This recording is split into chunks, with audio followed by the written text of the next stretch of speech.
السلام علیکم ورحمۃ اللہ وبرکاتہ۔ الحمدللہ رب العالمین والصلاة والسلام علی سیدنا محمد وعلی آلہ وصحبہ اجمعین، اما بعد۔ اعوذ باللہ من الشیطان الرجیم، بسم اللہ الرحمن الرحیم۔ رب اشرح لی صدری ویسر لی امری واحلل عقدۃ من لسانی یفقہوا قولی واجعل لی وزیرا من اہلی۔ اللہم ارنا الحق حقا وارزقنا اتباعہ وارنا الباطل باطلا وارزقنا اجتنابہ، آمین یا رب العالمین۔ آج ہم انشاءاللہ آیت 45 پڑھیں گے۔ آیت نمبر 45 دیکھیں، اس کا عربی ٹیکسٹ۔ اعوذ باللہ من الشیطان الرجیم، واضرب لهم مثل الحیاة الدنیا کماء انزلناہ من السماء فاختلط به نبات الارض فاصبح حشیما تذروه الرياح وكان اللہ علی کل شیء مقتدرا۔ اس کا ترجمہ: اور اے نبی صلی اللہ علیہ وسلم، انہیں دنیاوی زندگی کی حقیقت کی مثال سے سمجھاؤ کہ آج ہم نے آسمان سے پانی برسا دیا تو زمین کے پودے خوب گھنے ہو گئے، اور کل وہی نباتات پھس بن کر چورا چورا ہو کر رہ گئی جس سے ہوائیں اڑائے لیے پھرتی ہیں، اور اللہ ہر چیز پر قدرت رکھتا ہے۔ وَاضْرِبْ، اور بیان کیجئے، لہم، ان کے لیے، ان کو کن کو؟ لوگوں کو۔ کیا بیان کرو؟ مثل الحیات الدنیا، دنیا کی زندگی کی مثال۔ اے نبی صلی اللہ علیہ وسلم، لوگوں کو بتا دیں ایک مثال سے کہ دنیا کی زندگی ہے کیا اصل میں، زمین پر بسنے والے ہر جاندار کی مثال، خصوصاً زمین کی پیداوار جو ہے، فصلوں کی، نباتات، گرینری جو ہے، گھاس، پھول، پودے، درختوں کی، اور انسانوں کی زندگی، ان دو چیزوں میں کمپیریزن کیا گیا۔ یعنی زمین کی نباتات کی مثال سے انسانی زندگی کے سٹیجز کو بیان فرمایا کہ ان سب کا آغاز اور انجام کیسے اور کیا ہوتا ہے۔ دنیا کی زندگی کا آغاز کہاں سے ہوتا ہے؟ کما ان انزلناہ من السماء، پانی سے جو آسمان سے نازل ہوتا ہے، بارش مراد ہے اس سے۔ اور اس حصے میں، آیت کے اس حصے میں، اللہ تعالیٰ نے واضح کر دیا، کلیئر کر دیا کہ ہر چیز کی زندگی بارش کے پانی سے ہی ہے۔ فاختلط بہ، پھر خلط ملت ہو گیا اس کے ساتھ، پھر بارش کا پانی مل جل جاتا ہے کس کے ساتھ؟ زمین کی مٹی سے۔ اس پانی کے ذریعے کیا ہوتا ہے؟ نبات الارض، زمین کی نباتات، پودے نکل آتے ہیں، پھر وہ خوب گھنے ہو جاتے ہیں، سرسبز و شاداب ہو جاتے ہیں، اور اس وقت میں بے انتہا خوبصورت منظر پیش کرتی ہے زمین۔ کسی بھی کھیت کو، کسی بھی باغ کو، کسی بھی ہل اسٹیشن پر آپ اگر جائیں تو دیکھیں کہ کتنا خوبصورت وہ نظارہ ہوتا ہے، گرینری اور پھول اور اس کے پھلوں کے رنگ اور ذائقوں سے باغ کا مالک بھی خوش ہوتا ہے اور خوب فائدہ اٹھاتا ہے، خود بھی اور دوسروں کو بھی فائدہ ہوتا ہے اس سے۔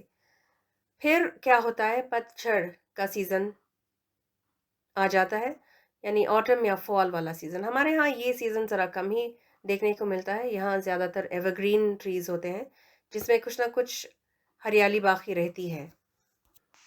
درخت جو ہیں وہ پورے کے پورے خالی نہیں ہو جاتے پتوں سے، لیکن کئی جگہوں پر درختوں کے پورے پتے گر جاتے ہیں، صرف برانچز نظر آتی ہیں، اس کا جو ڈھال ہے نا وہ رہ جاتا ہے جھاڑ کا۔ اور پھر ونٹرز میں سنو فال ہو تو برف سے پورے کا پورا جھاڑ جو ہے وہ ڈھنک جاتا ہے۔ پھر جب بہار آتی ہے سورج کی ہلکی ہلکی کرنوں کے ساتھ، پھر واپس درختوں پر پتے اور پھول نکل آ جاتے ہیں، اور پھر دوبارہ خوبصورتی کی تب انتہا ہونے لگتی ہے۔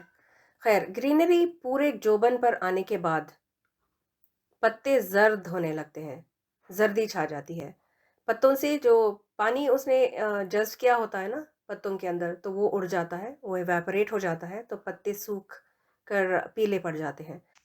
پھر یہ سوکھے ہوئے پیلے پتوں کا کیا ہوتا ہے؟ آپ نے بھی دیکھا ہوگا اپنے گھر کے باہر ہمیشہ پیلے پتے پڑے رہتے نا، تو پھر وہ ٹوٹ کر گر جاتے ہیں، جھڑ جاتے ہیں۔ اسی کو سمجھایا اللہ تعالیٰ نے کس الفاظ سے، کن الفاظ سے؟ فَأَصْبَحَ حَشِيمًا، تو وہ چورا چورا ہو جاتے ہیں، سوکھ جاتے ہیں نا چیز تو کرنچی ہو جاتے ہیں، پتے تو پھر کرش ہو جاتے ہیں۔ وَتَذْرُوهُ الرِّيَاحُ، پھر کیا ہوتا ہے، ہوائیں جو ہے ان پتوں کو اڑائے پھرتی ہیں، بکھرنے لگتے ہیں، بکھر جاتے ہیں ادھر سے ادھر پتے، تو ان پتوں کو سمیٹ کر کچرے میں پھینک دیا جاتا ہے۔ فَأَصْبَحَ حَشِيمًا تَذْرُوهُ الرِّيَاحُ، اس حصے کا تفصیلی ترجمہ ہے، یہ ڈیٹیل ترجمہ ہے، اس کو یاد رکھیں کیونکہ اسی میں سبق ہم نکالیں گے۔ تو پتے چورا چورا ہو کر کوڑا بن جاتے ہیں لاسٹ میں، اور یہ سارا کچھ کس کی قدرت سے ہوتا ہے؟ اللہ کی قدرت سے، جو ہر چیز پر قدرت رکھنے والا ہے۔ وَكَانَ اللَّهُ عَلَى كُلِّ شَيْءٍ مُقْتَدِرًا۔ اب اس کی تفسیر دیکھتے ہیں۔ جس طرح مختلف سیزن سے زمین گزرتی ہے، بدلتی ہے، بالکل ایسے ہی انسان دنیا کے مرحلوں سے گزرتا ہے۔ اللہ تعالیٰ نے زمین کی نباتات کے بدلتے ہوئے مرحلوں کو انسان کی زندگی کے مختلف سٹیجز سے تشبیہ دی ہے۔ ان سٹیجز پر، ان مراحل پر غور کریں۔ پودوں کا اور پتوں کا، نباتات یعنی اس کا آغاز کہاں سے ہوا؟ کماء من السماء، پانی آسمان سے برستا ہے یعنی بارش، اور اسی سے زمین کے پودوں کو زندگی ملتی ہے، جان پڑ جاتی ہے نا سوکھی زمین پر۔ اسی طرح روح سے انسانی زندگی کا آغاز ہوتا ہے، لیکن روح کے پڑنے سے پہلے ماں کے پیٹ میں وہ نطفے کی شکل میں موجود ہوتا ہے، تو پھر اس میں روح پڑتی ہے۔ اور نطفہ جو ہے وہ بیسکلی کس چیز سے بنتا ہے؟ پانی کے قطرے سے ہی۔ تو دونوں چیزیں، نباتات اور انسانی جسم جو ہے اس کا آغاز پانی ہے، لیکن بارش اور روح جو ہے نا وہ آسمان سے اترتے ہیں، تو اس میں اس چیز کو ہائی لائٹ کیا گیا۔ بارش کا پانی اور روحیں دونوں ہی آسمان سے نازل ہوتی ہیں۔ بارش کے پانی میں اور روح میں ایک اور مماثلت ملتی ہے، ایک اور سملیرٹی، اور وہ یہ ہے کہ بارش کا پانی ایک جگہ نہیں کھڑا رہتا، یا تو وہ زمین میں جذب ہو جاتا ہے یا پھر بہہ جاتا ہے۔ ایک جگہ جمع ہو جائے تو وہ پانی نقصان دہ بن جاتا ہے، پانی بدبودار ہو جاتا ہے، مچھر اس میں پنپنے لگ جاتے ہیں اور پھر وہ گندا بھی ہو جاتا ہے۔ تو انسان کی زندگی بھی بہنے والی ہے، دنیا اس کی بہہ جانی ہے پانی کی طرح۔ زوال اور فنا ہونے کے اعتبار سے دنیا کی زندگی کی مثال پانی کی طرح ہے۔ تو یہ ایک اور مماثلت بیان ہوتی ہے تفسیروں میں۔ پھر ایک اور جو چیز اس میں دلچسپ ہے وہ یہ کہ اس لفظ میں انزلنا ہو، ہم نے نازل کی، اللہ ہی کرتا ہے، اللہ ہی دیتا ہے، اللہ ہی نازل کرتا ہے۔ کیا چیز؟ بارش بھی، اور کیا چیزیں ہیں جو آسمان سے نازل ہوتی ہیں؟ نعمتیں، برکتیں، رحمتیں۔ جس طرح بارش قطرہ قطرہ برستی ہے، اسی طرح دنیا کی نعمتیں بھی انسان کے پاس تھوڑی تھوڑی آتی رہتی ہیں، ملتی رہتی ہیں برکتیں اللہ کی طرف سے۔ پھر آگے دیکھیں، فاختلط بہ نبات الارض، پھر وہ خلط ملط ہو جاتے ہیں زمین کے ساتھ، یعنی پانی جو ہے وہ مل جاتا ہے اور خوب نباتات اس سے زمین سے اگنے لگتا ہے۔ تو روح کے پڑ جانے کے بعد بچہ پیدا ہوتا ہے، اور وہ کس حال میں پیدا ہوتا ہے؟ کمزور، لاچار، مسکین، ڈپینڈنٹ، نرم و نازک۔ پھر وہ کئی ایک سٹیجز سے گزرتا ہے، کئی ایک مرحلے اس کی زندگی میں آتے ہیں، کرال کرنے لگتا ہے، بیٹھتا ہے، چلتا ہے، پھرتا ہے سب۔ پھر بڑھتے بڑھتے جوان ہوتے ہوئے قوت پکڑتا ہے، بھرپور جوانی میں اس کے پاس علم، سکلز اور جاب کے ساتھ مال حاصل ہو جاتا ہے، جسمانی طاقت، صحت کے ساتھ۔ پھر بنگلہ گاڑی کا شوق، پھر نئی خواہشات اور امنگیں، یعنی اس کی ہر صلاحیت عروج پہ، خوبصورتی بھی، حسن بھی، دولت بھی، ہر چیز کا نشہ چڑھا ہوا ہوتا ہے، جس سے وہ مقابلے پہ اتر آتا ہے۔ وہی تبرج کرنے لگتا ہے، جیسے پہلے بات ہوئی تھی، دکھاوے، بننا، سنورنا، روب ڈالنا۔ پھر انسان آہستہ آہستہ اپنے ان شوقیلے جذبوں سے نکل کر ہوش میں آتا ہے، جیسے پتے پیلے پڑنے لگتے ہیں نا ہریالی کے بعد، دکھ درد ملنے سے انسان پر زردی چھانے لگتی ہے، اس کی اپنی صلاحیتوں سے، اس کی اپنی نعمتوں سے دوسرے زیادہ فائدہ اٹھانے لگتے ہیں، جیسے درختوں کے پھلوں کو کھا لیا جاتا ہے اور پتوں کو جانور کھا لیتے ہیں یا پھر کچھ جھڑ جاتے ہیں، ویسے ہی انسان کے اپنے جو ہوتے ہیں، اس کے آس پاس اس کے رشتہ دار، اس سے زیادہ فائدہ اٹھاتے ہیں۔ پھر وہ 50 کی عمر کو پہنچتا ہے. 50 کی عمر میں دردیں، ہلکی ہلکی بیماریاں شروع ہو جاتی ہیں. دن بدن اس کی طاقت ٹوٹنے لگتی ہے. کبھی دل کمزور، کبھی گردے، کبھی پھیپھڑے، کبھی ہاضمے کی پرابلم، تو کبھی کچھ کبھی کچھ. پھر بالوں میں سفیدی آنے لگتی ہے، چہرے پہ جھریاں، رنکلز آ جاتے ہیں. یہ سب مثالیں ہیں پتوں کے پیلے پن کے، زرد ہو جانے کے. پھر کسی نہ کسی بہانے جسم جواب دے جاتا ہے. جس طرح پتوں سے پانی نکل کر وہ سوکھتے ہیں نا، سوکھ جاتے ہیں پتے اور وہ سوکھ کر گر جاتے ہیں، اسی طرح جسم سے روح کے نکل جانے سے انسان کی موت واقع ہو جاتی ہے، جسم بے جان ہو جاتا ہے. تو ہم نے اس آیت میں کیا جانا؟ دو چیزوں کی بیچ کمپیریزن ہے نا. ایک تو نباتات جو زمین سے اگتی ہے اس کا، اور انسانی روح کے بارے میں، انسانی زندگی کا. تو درختوں کے پتوں کا آغاز پانی سے ہوا، بارش کے، جو آسمان سے اترتا ہے، اور انجام کیا ہوا اس کا؟ کوڑا اور کچرا. اور اسی طرح دنیا کی زندگی کا آغاز پانی کے قطرے سے، نطفے سے اور روح سے ہے. اور روحیں جو ہیں وہ آسمان سے اترتی ہیں، بلکہ بھیجتا ہے روحوں کو اللہ تعالیٰ. اور انجام اس روح کا، اس زندگی کا، انسان کی، وہ کیا ہے؟ موت ہے. جس طرح پتوں سے پانی کے نکل جانے سے وہ سوکھ جاتا ہے، اسی طرح روح بھی انسان کے جسم سے نکل جاتی ہے، بہہ جاتی ہے پانی کی طرح. پھر انسان مٹی میں مل جاتا ہے، دفنا دیا جاتا ہے. حشیمن ہو جاتے ہیں دونوں چیزیں، پتے بھی اور انسان بھی. یہ ہے اپنی زندگی. کوئی 70-80 سال کے آس پاس، آن این ایوریج میں کہہ رہی ہوں، اس سے کم بھی ہو سکتی ہے اور اس سے کچھ زیادہ بھی، جو اللہ چاہے. اور اگر کوئی 90 یا 100 سال کو پہنچ جائے تو لوگ فکر کرنے لگتے ہیں کہ یہ دنیا سے کیوں نہیں جا رہے، ان کا پتہ نہیں کب ٹائم آئے گا جانے کا. اور ویسے بھی اس عمر میں حالات یہ ہو جاتے ہیں کہ نہ تو وہ زندوں میں شامل، نہ مردوں میں جمع. بیماریوں سے گھرے ہوئے ہو جاتے ہیں، بیڈ ریڈن ہو جاتے ہیں، کمزوری اور ڈپینڈنسی والی، بیک ٹو اسکوائر ون والی زندگی، جہاں سے چلے تھے وہیں واپس.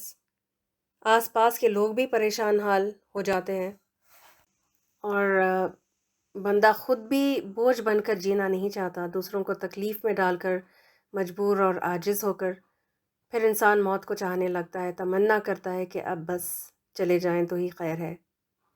اسی لائف سائیکل کو اللہ تعالیٰ نے نباتات سے تشبیہ دی، کمپیئر کیا اور اس مثال سے سمجھایا، دنیا کی حقیقت بیان کی کہ زمین کی ہر چیز کا زوال ہے، ہاتھ سے نکلنے والی ہے. نبی صلی اللہ علیہ وسلم نے فرمایا، دنیا بہت میٹھی ہے، شیریں ہے، بہت بارونق ہے، سرسبز ہے، لیکن انجام اس کا فنا ہونا ہے. دنیاوی اعتبار سے کوئی کتنا بھی کامیاب کیوں نہ ہو، کتنی بھی اس کی شان و شوکت ہو، نام اور شہرت ہو، کتنا بھی طاقتور ہو یا پاورفل اقتدار والا ہو، لیکن وہ اپنی موت کو ٹال نہیں سکتا، بچ نہیں سکتا، زندگی کے زوال سے نہیں بچ سکتا، کیونکہ اصل طاقت اور پاور اور قوت اور قدرت صرف اللہ کے پاس ہے. وَكَانَ اللَّهُ عَلَى كُلِّ شَيْءٍ مُقْتَدِرًا. تو کرنا کیا چاہیے ہمیں؟ سبق کیا لینا ہے اس مثال سے؟ ہر انسان کو دنیا سے وہ فائدہ دینے والی چیزیں اکٹھا کرنی چاہیے جو آخرت میں کام آنے والے ہوں، اور وہ کیا ہیں؟ نیک اعمال. دنیا کا استعمال کر کے نیک اعمال کمائیں، پرائیورٹی اور پریفرنس جو ہے نیک اعمال کو دیں. دنیا کی زینتوں اور بہاروں میں سے انسان کا حصہ وہی نیک اعمال ہوں گے جو وہ اپنی آخرت کے لیے بہترین طریقے سے نکال کر لے جائے. یاد رکھیں، ہر نعمت جو زینت ہے دنیا کی، بطور انعام نہیں بلکہ امتحان کے لیے ہے. جن چیزوں پر انسان کو بڑا مان ہوتا ہے نا، جس کو کامیابی سمجھتا ہے، جس پر انسان بھروسہ کرتا ہے، بالآخر ان سب کا انجام کیا ہے؟ دنیا میں ہر چیز فنا ہو کر رہ جائے گی، بھولی بسری کہانیاں ہو جائیں گی سب کچھ، لیکن دنیا میں کیے ہوئے جو اعمال ہیں، اچھے بھی اور برے بھی، نیکیاں بھی اور گناہ بھی، ان کو انسان اپنے ساتھ لے جائے گا آخرت میں. دنیا کی ہر نعمت آہستہ آہستہ عمر کے ساتھ نکل جاتی ہے اور موت کے ساتھ جدا ہو جاتی ہے. جو بھی اس حقیقت کو سمجھ جائے وہ اپنا دل دنیا میں زیادہ نہیں لگا سکتا، اس کا دین پر زیادہ فوکس بڑھ جاتا ہے۔ نعمتوں میں سے دو چیزوں کو بڑی اہمیت دی جاتی ہے، اور وہ کیا ہے؟ مال اور اولاد، بیٹے بالخصوص۔ ان سے انسان کو بہت امیدیں بھی ہوتی ہیں، ان پر بھروسہ بھی بہت کرتا ہے، تو اس لحاظ سے اللہ تعالیٰ نے ان کی بھی حقیقت بیان کی، جو اگلی آیت میں آ رہا ہے، آیت نمبر 46 میں۔ اس کو ہم انشاءاللہ اگلی کلاس میں پڑھیں گے، آیت نمبر 46۔ چلیں آج کا سیشن یہاں ختم کرتے ہیں۔ اللہ تعالیٰ سب کو اپنے حفظ و امان میں رکھے، ہر ایک کو صحت اور تندرستی دے، عافیت دے، مریضوں کو شفا دے، صحت یاب کرے، سب کو مصیبتوں اور تکلیفوں سے، دکھ درد سے، غم اور پریشانیوں سے محفوظ رکھے، آسانیاں فرمائے سب کے لیے، اور نیکیاں کرنے کی توفیق عطا کرے۔ اللہم آمین۔ بارک اللہ لی ولکم فی القرآن الکریم ونفعنی وإیاکم بالآیات وذکر الحکیم، وآخر دعوانا ان الحمد للہ رب العالمین۔ سبحانک اللہم وبحمدک، نشہد ان لا الہ الا انت، نستغفرک ونتوب الیک۔ السلام علیکم ورحمۃ اللہ وبرکاتہ۔ اعوذ باللہ من الشیطان الرجیم، بسم اللہ الرحمن الرحیم۔ واضرب لهم مثل الحياة الدنيا كماء إن